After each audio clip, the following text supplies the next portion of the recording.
Hey, what's up, Lightbolt Joe here. Today we are going to discuss the 1929 short, The Dancing Skeleton, the Skeleton Dance. So this is a Silly Symphony short. Walt Disney wrote, directed, produced, and is the very brief voice of the dog that we have in this graveyard. This was distributed by Columbia Pictures back 93 years ago. And it's so weird saying 93 years ago, but that's technically when this came out. So 1928 is when we had the Steamboat Willie short, which we all know and love, is Mickey Mouse driving the ship, the boat, excuse me. And so 1929 we have the Skeleton Dance, and so there's so much Skeleton Dance merch now for the 93rd anniversary. I'm trying to think of well, obviously something's going to happen for the 95th. Big thing's going to happen for the 100th. So it's just a weird thought to me that, 6 years from now will be the 100th anniversary of the Steamboat Willie short. And then 7 years from now will be the 100th anniversary of this Dancing Skeleton short. It's just it's an odd concept to me, because a lot of us a lot of different generations have grown up with cartoons in one form or another.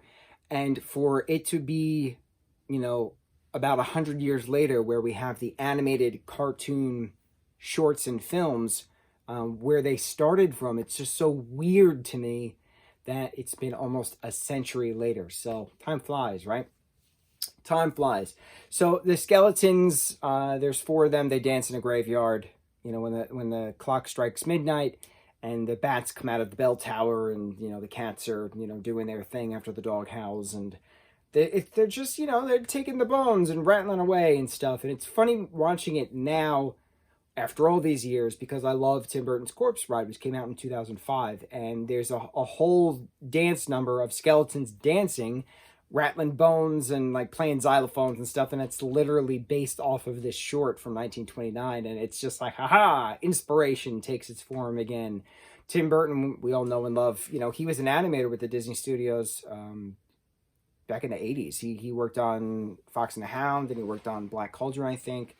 Was it Pete's Dragon? 70s and 80s, I think he worked at Disney for. And he did the Frank and Winnie short in the 80s. And 1993 was Tim Burton's Nightmare Before Christmas, which is technically directed by Henry Selick, but it was a Touchstone Picture animated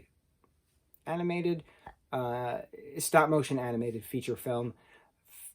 Touchstone was an entity of Disney back in the day, not anymore, but it's neat seeing how inspired people are from this to then. And people have different dance contests via TikTok and Twitter, or mainly Instagram, with the skeleton dance. So it's just neat seeing it. It's neat seeing it in different forms. It's neat seeing it in the sense of there's always going to be a new skeleton iteration. There's always going to be a new dancing skeleton iteration. So there's magic in the macabre, and it's neat seeing it.